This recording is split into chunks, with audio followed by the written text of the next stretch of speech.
வணக்கம். பொதுமக்களுக்கு இடையூறு ஏற்படுத்தும் வகையில் சாலையோரங்களில் அமைக்கப்பட்ட சட்டவிரோத பதாகைகள், விளம்பர பலகைகள் குறித்து பொதுமக்கள் வாட்ஸ்அப்பில் புகார் தெரிவிக்கலாம் என தெரிவிக்கப்பட்டுள்ளது. புதுச்சேரி வருவாய் மற்றும் பேரிடர் மேலாண்மை துறை வடக்கு உள்கோட்ட நடுவர் அர்ஜுன் ராமகிருஷ்ணன் வெளியிட்டுள்ள செய்திக்குறிப்பில், புதுச்சேரி மாவட்டத்தில் சாலைகள் மற்றும் நடைபாதைகளில் சட்டவிரோத பதாகைகள், விளம்பர பலகைகள் மற்றும் கட் அவுட்கள் இருந்தால் நடவடிக்கை எடுக்கப்பட்டு வருகிறது. சட்டவிரோத அனுமதி இல்லாத பதாகைகள் மற்றும் விளம்பரங்கள் குறித்து பொதுமக்கள் 9443838341 என்ற வாட்ஸ்அப் எண்ணில் புகார் தெரிவிக்கலாம். பதாகை படத்தில் தேதி, நேரம் மற்றும் இடம் ஆகியவை இடம்பெற்றிருக்க வேண்டும் என குறிப்பிடப்பட்டுள்ளது. புதுச்சேரியில் 12 நாட்கள் விடப்பட்ட விடுமுறை ஈடு செய்யும் வகையில் வரும் 12 சனிக்கிழமைகள் அனைத்து பள்ளிகளும் இயங்கும் என கல்வித்துறை அறிவித்துள்ளது. இதுகுறித்து புதுச்சேரி யூனியன் பிரதேசத்தில் உள்ள அரசு மற்றும் அரசு நிதி உதவி மற்றும் தனியார் பள்ளிகளுக்கு கல்வித்துறை இணை இயக்குநர் சிவகாமி அனுப்பியுள்ள சுற்றறிக்கையில், கடந்த ஏப்ரல் மற்றும் ஜூன் மாதங்களில் மக்களவை தேர்தல் ஆயத்த பணிக்காகவும் ஜூன் மாதம் நிலவிய வெப்பச்சலனம் காரணமாகவும் புதுச்சேரி யூனியன் பிரதேசத்தில் உள்ள அனைத்து பள்ளிகளுக்கும் விடுமுறை விடப்பட்டது. இந்த வேலை நாட்களை ஈடு செய்யும் வகையில் வரும் 12 சனிக்கிழமைகளில் பள்ளிகள் இயங்கும்.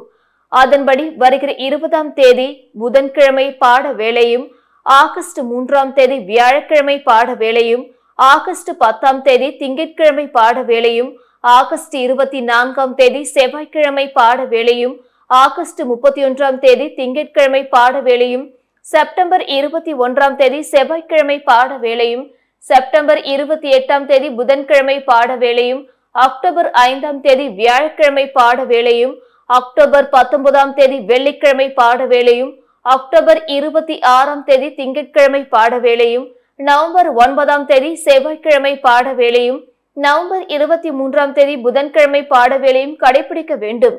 அனைத்து நிறுவன தலைவர்களும் இந்த உத்தரவுக்கு இணங்க வேண்டும் என்று அதில் கூறப்பட்டுள்ளது.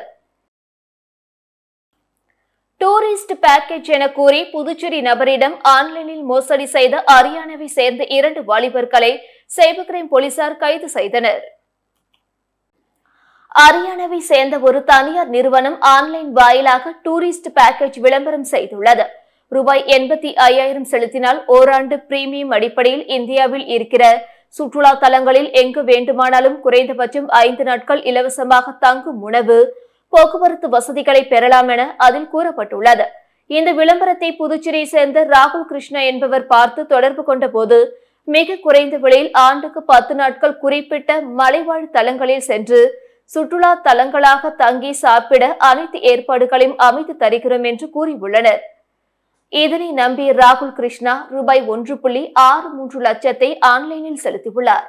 ஆனால் பணம் செலுத்தி 8 மாதமாகியும் அவருக்கு எந்த ஒரு இடத்திற்கும் சுற்றுலா அழைத்து செல்லவில்லை. அதன் பிறகே அவர் தான் ஏமாற்றப்பட்டதை உணர்ந்தார். இது குறித்து அவர் புதுச்சேரி சைபர் கிரைம் காவல் நிலையத்தில் புகார் அளித்தார். அதன் பேரில் போலீசார் வழக்கு பதிவு செய்து விசாரணை செய்ததில் மேற்படி நபர்கள் மீது இந்தியா முழுவதும் பல்வேறு வழக்குகள் இருப்பது தெரிய வந்தது. இதையடுத்து cyber crime senior SP Kalaivanan உத்தரவின் பேரில் எஸ்பி பாஸ்கரன் மேற்பார்வையில் இன்ஸ்பெக்டர்கள் தியாகராஜன், கீர்த்தி ஆகியோரின் தலைமையில் சிறப்பு படை அமைக்கப்பட்டு தீவிரமாக விசாரணையில் இறங்கினர்.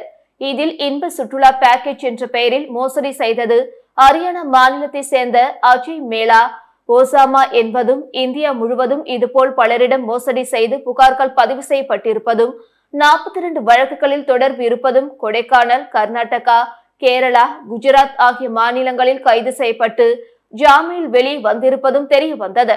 இந்த நிலையில் மோசடி நபர்கள் 2 பேரும் கொடைக்கானலில் பதுங்கியிருப்பது தெரிய வந்தது. நேற்று முன்தினம் இரவு அவர்களின் வங்கி கணக்குகளை முடக்கினர்.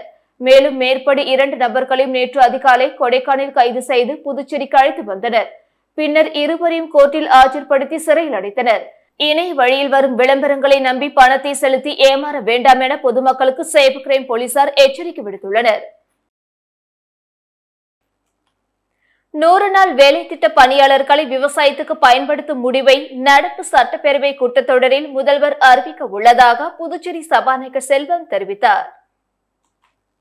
புதுச்சேரி பிரதேச நம்மாழ்வார் இயற்கை உழவர்கள் சங்கத்தின் சார்பாக தேசிய நெல் திருவிழா மற்றும் பாரம்பரிய உணவு திருவிழா கரிய மாணிக்கத்தில் நடைபெற்றது. இதில் சட்டப்பேரவை தலைவர் செல்வம் சிறப்பு விருந்தினராக கலந்து கொண்டு விழாவை தொடங்கி வைத்து வாழ்த்துரை வழங்கினார். அத்துடன் இயற்கை விவசாயம் செய்த விவசாயிகளை பாராட்டி பரிசுகள் மற்றும் சான்றிதழ்கள் வழங்கினார். விழாவில் பேசிய பேரவைத் தலைவர் செல்வம், விவசாயிகளின் விளைநிலங்கள் ரியல் எஸ்டேட் நிலங்களாக மாறிக்கொண்டு இருக்கும் காரணத்தால் மக்களுக்கு விவசாயத்தில் ஆர்வம் குறைந்து வருகிறது. மேலும் 100 நாள் வேலையில் ஈடுபடுவோரை விவசாய வேலைக்கு பயன்படுத்தினால் உற்பத்தி செலவை குறைக்க முடியும். இது குறித்தான அறிவிப்பை வரும் சட்டப்பேரவை கூட்டத்தொடரில் முதல்வர் அறிவிக்க உள்ளார். அந்த அறிவிப்பு விவசாயிகளுக்கு உறுதுணையாக இருக்கும். இத்தகைய நெல் திருவிழாக்கள் மூலமும் சங்கத்தினர் மூலமும் இயற்கை விவசாயத்தை பாதுகாக்க முடியும் என்றார். காலப்பட்டு மத்திய சிறையில் சிறப்பு அதிரடிப்படை போலீசார் திடீரென நடத்திய சோதனையில் கைதியிடமிருந்து செல்போன் பறிமுதல் செய்யப்பட்டது. புதுச்சேரி காலப்பட்டு மத்திய சிறையில் 250க்கும் மேற்பட்ட தண்டனை கைதி மற்றும் விசாரணை கைதிகள் உள்ளனர். இங்குள்ள கைதிகள் செல்போன் மூலம் பல்வேறு குற்ற செயல்களில் ஈடுபடுவதாக போலீஸ் தலைமையகத்துக்கு தகவல் கிடைத்தது. இந்நிலையில் சிறப்பு அதிரடிப்படை போலீசார் நேற்று மத்திய சிறைக்கு சென்றனர். அங்கிருந்து சிறை கண்காணிப்பாளர் பாஸ்கரன் மற்றும் காவலர்கள் உதவியுடன் மத்திய சிறை முழுவதும் திடீரென தீவிர சோதனையில் ஈடுபட்டனர். அப்பொழுது சமையல் அறையில் மர்ம நபர் ஒருவர் செல்போன் மறைத்து வைத்திருந்தது கண்டுபிடிக்கப்பட்டது. தொடர்ந்து கைதிகள் அறையில் சோதனை செய்ததில் போக்சோ வழக்கில் கைது செய்யப்பட்ட பரமசிவம் என்பவரிடமிருந்து மற்றொரு செல்போனை சிறை காவலர்கள் பறிமுதல் செய்து சிறை கண்காணிப்பாளர் பாஸ்கரனிடம் ஒப்படைத்தனர். மேலும் சார்ஜர், பேட்டரி, ஹெட்போன் உள்ளிட்டவை பறிமுதல் செய்யப்பட்டன. இது தொடர்பாக காலப்பட்டு காவல் நிலையத்துக்கு தகவல் தெரிவிக்கப்பட்டது. அதன் பேரில் காலப்பட்டு போலீசார் விசாரணை நடத்தி வருகின்றனர். காட்டேரிக்குப்பம் அரசு தொடக்கப்பள்ளியில் அமைக்கப்பட்டுள்ள உல்லாஸ் கற்றல் மையத்தை அமைச்சர் நமச்சிவாயம் திறந்து வைத்து பாராட்டினார். புதுச்சேரி அரசு மாநில பயிற்சி மையம் மாநில எழுத்தறிவு இயக்கம் சார்பில் உல்லாஸ் கற்றல் மையம் திறப்பு விழா காட்டேரிக்குப்பம் அரசு தொடக்கப்பள்ளியில் இன்று நடைபெற்றது. இதில் கல்வி அமைச்சர் நமச்சிவாயம் கலந்து கொண்டு உல்லாஸ் கற்றல் மையத்தை திறந்து வைத்து தன்னார்வல ஆசிரியர்களுக்கு அடையாள அட்டையும் கற்போருக்கான கல்வி உபகரணங்களையும் வழங்கினார். நாட்டிலேயே முன்மாதிரியாக உள்ள திட்டத்தை புதுச்சேரி மாநில எழுத்தறிவு மையம் இணையவழி கற்றல் பொருட்களாக உருவாக்கியுள்ளது. உல்லாஸ் எனும் புதிய பாரத கல்வி அறிவு திட்டம் புதுச்சேரியில் நடைமுறைப்படுத்தப்பட்டு வருகிறது. 15 வயதிற்கு மேற்பட்ட கல்லாதவர்களுக்கு கல்வி அளித்து புதுச்சேரி 100% கல்வி அறிவு பெற்ற மாநிலமாக மாற்றும் உயர்ந்த குறிக்கோளோடு இத்திட்டம் செயல்படுத்தப்பட்டு வருகிறது. இதில் சிறு வயதில் பள்ளி படிப்பை தவறவிட்ட பெரியவர்கள் அனைவரும் சேர்ந்து கல்வி கற்கலாம். அந்தந்த ஊர்களில் உள்ள அரசு பள்ளிகள் இத்திட்டத்தின் கற்றல் மையங்களாக செயல்படும் என்பது குறிப்பிடத்தக்கது. புதுச்சேரி ஆதிதிராவிட நலத்துறை சார்பில் பயனாளிகளுக்கு முதல்வர் ரங்கசாமி திருமண உதவித்தொகையினை வழங்கினார். புதுச்சேரி ஆதிதிராவிட நல மற்றும் பழங்குடியினர் நலத்துறை மூலம் செயல்படுத்தப்பட்டு வரும் ஏழை மணப்பெண் திருமண உதவித்தொகை திட்டத்தின் கீழ் புதுச்சேரியை சேர்ந்த 199 பயனாளிகளுக்கு தலா 1 லட்சம் ரூபாய் வீதம் மொத்தம் ரூபாய் 1.99 கோடி திருமண நிதி உதவித்தொகை வழங்கும் நிகழ்ச்சி சட்டசபையில் நேற்று நடந்தது. இதில் முதல்வர் ரங்கசாமி கலந்து கொண்டு பயனாளிகளுக்கு திருமண உதவித்தொகையை வழங்கினார். இந்த உதவித்தொகையானது 199 பயனாளிகளின் வங்கிக் கணக்கில் செலுத்தப்பட உள்ளது. மேலும் உருளையன்பேட்டையை சேர்ந்த செந்தில்குமார், விஜயலட்சுமி தம்பதியினரின் மகன் கிஷோர் கடந்த ஆண்டு டிசம்பர் 31ஆம் தேதி கடற்கரையில் விளையாடி கொண்டிருந்த போது கடல் அலையில் சிக்கி உயிரிழந்தார். இதையடுத்து ஆதிதிராவிடர் நல மற்றும் பழங்குடியினர் நலத்துறை மூலம் செயல்படுத்தப்படும் எதிர்பாராத விபத்தில் இறப்பவரின் குடும்பத்தினருக்கு இழப்பீடு வழங்கும் திட்டத்தின் கீழ் ரூபாய் 10 லட்சம் இழப்பீடு தொகையினை முதல்வர் ரங்கசாமி வழங்கினார். அப்பொழுது சபாநாயகர் செல்வம், குடிமைப்பொருள் வழங்கல் துறை அமைச்சர் சாய் சரவணன்குமார், துறை இயக்குநர் இளங்கோவன் அதிகாரிகள் உடனிருந்தனர். புதுச்சேரி அரசு பொதுப்பணித்துறை மூலம் உருளையன்பேட்டை பகுதியில் நடைபெறும் பணிகளை ஆய்வு செய்த தொகுதி எம்எல்ஏ விரைந்து பணிகளை முடிக்குமாறு அதிகாரியிடம் வலியுறுத்தினார். உருளையன்பேட்டை தொகுதிக்குட்பட்ட குளத்துமேடு வார்டு பகுதியான குளத்துமேடு வீதியில் பொதுப்பணித்துறை மூலம் சிமெண்ட் சாலை அமைக்கும் பணி, புதிய கழிவுநீர் குழாய்கள் அமைக்கும் பணி மற்றும் மின்துறை மூலம் புதிய மின் கேபிள் அமைக்கும் பணிகள் நடைபெற்று முடிந்துள்ளது. இப்பணிகள் சரியான முறையில் செய்திருக்கிறார்களா என்று தொகுதி எம்எல்ஏ நேரு துறை சார்ந்த அதிகாரிகளுடன் அப்பகுதியில் இன்று ஆய்வு மேற்கொண்டார். மேலும் விரைந்து பணிகளை முடிக்குமாறு அதிகாரிகளிடம் வலியுறுத்தினார். இந்த ஆய்வின் போது பொதுப்பணித்துறை அதிகாரிகள், மனிதநேய மக்கள் சேவை மைய நிர்வாகிகள் உட்பட பலர் உடனிருந்தனர். புதுச்சேரி வில்லியனூர் காவல் நிலையத்தின் பெயர் பலகையை விரைந்து சீரமைக்க வேண்டி பொதுமக்கள் காவல்துறைக்கு கோரிக்கை விடுத்துள்ளனர். புதுச்சேரியின் துணை நகரமாக திகழ்வது வில்லியனூர். வில்லியனூர் பகுதியில் பொதுமக்களின் வசதிக்காக பல்வேறு அரசு அலுவலகங்கள் இயங்கி வருகின்றன. தனது காவல் சரகத்திற்குள் பல கிராமங்களை உள்ளடக்கியுள்ள வில்லியனூர் காவல் நிலையமானது பல்வேறு குற்ற சம்பவங்களை தடுத்து மக்களின் அமைதி வாழ்க்கைக்கு வழிவகுத்து வருகிறது. இந்நிலையில் கடந்த 15 நாட்களுக்கு முன்பாக உடைந்த வில்லியனூர் காவல் நிலைய பெயர் பலகையானது இன்று வரை மாற்றியமைக்காமல் உடைந்த நிலையில் உள்ளது. இதனால் புதிதாக காவல் நிலையத்தை நாடும் பொதுமக்களுக்கு காவல் நிலைய முகவரி தெரியாமல் போகும் நிலைக்கு ஆளாகி உள்ளது. இதனால் இந்த விஷயத்தை கருத்தில் கொண்டு உடனடியாக காவல்துறை நிர்வாகமானது வில்லியனூர் காவல் நிலையத்திற்கு புதிய பெயர் பலகை அமைத்து தர வேண்டும் என்று பொதுமக்கள் கோரிக்கை விடுத்துள்ளனர். புதுச்சேரி அரசின் குடிசை மாற்று வாரியத்தின் மூலம் பிரதம மந்திரி கல்வீடு கட்டும் திட்டத்திற்கான ஆணை சட்டமன்ற உறுப்பினர் அங்காளன் பயனாளிகளுக்கு வழங்கினார். புதுச்சேரி அரசின் குடிசை மாற்று வாரியத்தின் மூலம் பிரதம மந்திரி இலவச கல்வீடு கட்டும் திட்டத்தின் கீழ் முதல் தவணையாக 22 நபர்களுக்கு 1,20,000 வீதம் ரூபாய் 26,40,000 தொகைக்கான ஆணையை திருபுவனை சட்டமன்ற தொகுதிக்குட்பட்ட மதக்கடிப்பட்டு பகுதியில் அமைந்துள்ள சட்டமன்ற உறுப்பினர் அலுவலகத்தில் சட்டமன்ற உறுப்பினர் அங்காளன் பயனாளிகளுக்கு வழங்கினார். இதில் தலைமை செயற்பொறியாளர் சுந்தரராஜன், உதவி பொறியாளர் ரவி, இளநிலை பொறியாளர் சத்யவாணி, ஏரியா சூப்பர்வைசர் வெங்கடேசன் மற்றும் ஊர் பிரமுகர்கள் முன்னிலையில் வழங்கப்பட்டது. இந்நிகழ்ச்சியில் தொகுதியின் பயனாளிகள், பொதுமக்கள், சட்டமன்ற உறுப்பினரின் ஆதரவாளர்கள் பலர் கலந்து கொண்டனர். சூரமங்கலம் கிராமத்தில் ஆழ்துளை கிணறு அமைத்து குடிநீர் விநியோக பணி துணை சபாநாயகர் ராஜவேலு தொடங்கி வைத்தார். புதுவை அடுத்த நெட்டப்பாக்கம் தொகுதி சூரமங்கலம் கிராமத்தில் குடிநீர் பற்றாக்குறை நிலவி வந்த நிலையில் புதுவை அரசு பொதுப்பணித்துறை மூலம் ஆயில் மில் அருகில் புதிதாக 15 குதிரை வாட் திறன் கொண்ட ஆழ்துளை கிணறு நீர் மோட்டார் பணியை தொடங்கி வைத்தார். பணிகள் முடிந்து குடிநீர் விநியோக பணியை துணை சபாநாயகர் ராஜவேலு தொடங்கி வைத்தார். இந்த நிகழ்ச்சியின் போது பொது சுகாதார கோட்ட செயற்பொறியாளர் பீனா ராணி, இளநிலை பொறியாளர் சிவானந்தம், நெட்டப்பாக்கம் கொம்யூன் பஞ்சாயத்து ஆணையர் ரமேஷ் மற்றும் கட்சி நிர்வாகிகள், பொதுமக்கள் கலந்து கொண்டனர். காவிரி நீர் திறந்து விடுவது சம்பந்தமாக புதுவை மாநில காங்கிரஸ் கட்சி சார்பில் கர்நாடக அரசுக்கு வற்புறுத்தப்படும் என MP வைத்திலிங்கம் தெரிவித்துள்ளார்.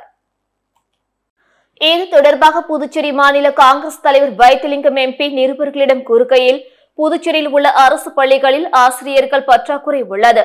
CBSE பாடத்திட்டத்தை மாணவர்கள் புரிந்து கொள்ள முடியவில்லை. ஆசிரியர்களுக்கு பயிற்சியும் இல்லை. இதனால் மாணவர்கள் போராட்டம் நடத்துகின்றனர். ஆசிரியர் பணியிடங்களுக்கு வயது வரம்பு தளர்வு அளிக்க வேண்டும். சிறுபான்மை மக்களுக்காக வக்பு வாரிய நிர்வாகம் மற்றும் வக்பு ஆணையம் அமைக்க வேண்டும். 1 மாத காலத்திற்குள் வக்பு வாரிய நிர்வாகம் மற்றும் ஆணையத்தை அமைக்காவிட்டால் காங்கிரஸ் கட்சி சார்பில் போராட்டம் நடத்தப்படும். தற்பொழுது இலவச அரிசி வழங்கப்படும் என்று கூறுகின்றனர். இதில் மத்திய அரசு வழங்கும் அரிசி முதலில் வழங்க வேண்டும். இதற்கு மத்திய அரசிடம் மாநில அரசு வலியுறுத்த வேண்டும். காவிரி நீர் திறந்து விடுவது சம்பந்தமாக புதுவை மாநில காங்கிரஸ் கட்சி சார்பில் கர்நாடக அரசுக்கு வற்புறுத்தப்படும். இது சம்பந்தமாக கடிதம் எழுத உள்ளேன் என்று அவர் கூறினார். புதுச்சேரி முத்தியால்பேட்டை முத்து மாரியம்மன் கோவில் ஆடி திருவிழாவை முன்னிட்டு மீனாட்சி அலங்காரத்தில் எழுந்தருளி அம்மன் யானை வாகனத்தில் திருவீதி உலா சென்று பக்தர்களுக்கு காட்சியளித்தார். புதுச்சேரி முத்தியால்பேட்டை பகுதியில் அமைந்துள்ளது ஸ்ரீ முத்து மாரியம்மன் முத்தைய சுவாமி தேவஸ்தானம். இந்த தேவஸ்தானத்தில் எழுந்தருளி உள்ள ஸ்ரீ முத்து மாரியம்மனுக்கு ஆடி திருவிழா 15ஆம் தேதி காலை அம்மனுக்கு அபிஷேகத்துடன் தொடங்கியது. ஆடி திருவிழாவையொட்டி தினந்தோறும் இரவு அம்மன் பல்வேறு அலங்காரத்தில் எழுந்தருளி திருவீதி உலா சென்று பக்தர்களுக்கு காட்சியளித்து வருகின்றார். அதன் ஒரு பகுதியாக நேற்றிரவு மீனாட்சி அலங்காரத்தில் எழுந்தருளிய அம்மனுக்கு சோடச தீபார்த்தனைகள் காட்டப்பட்டு திருக்கோவில் உட்புறப்பாடு செய்யப்பட்டு மின் விளக்குகளால் அலங்கரிக்கப்பட்ட யானை வாகனத்தில் வைத்து திருவீதி உலா நடைபெற்றது. ஆடி திருவிழாவையொட்டி நடைபெற்ற திருவீதி உலாவில் பக்தர்கள் பலரும் கலந்து கொண்டு அம்மனை வழிபட்டு சென்றனர். புதுச்சேரியில் பதிவுத்துறையில் வில்லங்க சான்றிதழ், திருமண சான்றிதழ்கள் சேவையானது ஜூலை 19ஆம் தேதி முதல் 22ஆம் தேதி வரை தடைப்படும் என அறிவிக்கப்பட்டுள்ளது. புதுச்சேரி அரசு பத்திரப்பதிவுத்துறை வெளியிட்டுள்ள செய்திக்குறிப்பில், பதிவுத்துறை சார்ந்த செயல்முறைகளை கணினி மயமாக்குவதிலும் இணை வழியாக பொதுமக்களுக்கு சேவைகள் வழங்குவதிலும் புதுச்சேரி பதிவுத்துறை பல்வேறு நடவடிக்கைகளை மேற்கொண்டு வருகிறது. தற்போது புதுச்சேரி பதிவுத்துறையில் பராமரிப்பு பணிகள் நடைபெற உள்ளது.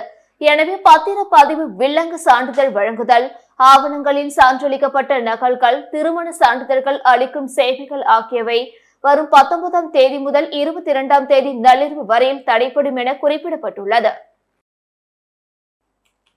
புதுவை நாடாளுமன்ற தேர்தலில் வெற்றி பெற்ற காங்கிரஸ் எம்பி வைத்திலிங்கம் நெட்டப்பாக்கம் தொகுதி பொதுமக்களுக்கு நன்றி தெரிவித்தார்.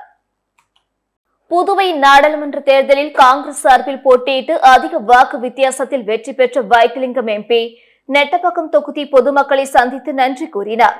முன்னதாக வடுவக்குப்பம் பெருமாள் சன்னதியில் சாமி தரிசனம் செய்துவிட்டு அங்கிருந்து கல்மண்டபம், நத்தமேடு, ஏரிப்பாக்கம், சூரமங்கலம், மொளப்பாக்கம், மடுகரை, கரியமாணிக்கம், நெட்டப்பாக்கம், பண்டசோழ நல்லூர், கரையாம்புத்தூர், இறுதியாக மணமேடு கிராமத்திற்கு சென்று மக்களை சந்தித்து நன்றி தெரிவித்துக் கொண்டார். இந்த நிகழ்ச்சியில் முன்னாள் சட்டமன்ற உறுப்பினர்கள் அனந்தராமன், விஜயவேணி, வட்டார காங்கிரஸ் தலைவர் அம்மைநாதன், புதுவை மாநில காங்கிரஸ் கட்சி மாநில செயலாளர் முத்துக்குமாரசாமி உட்பட கூட்டணி கட்சி நிர்வாகிகள் உடனிருந்தனர். இத்துடன் செய்திகள் நிறைவடைந்தன. வணக்கம்.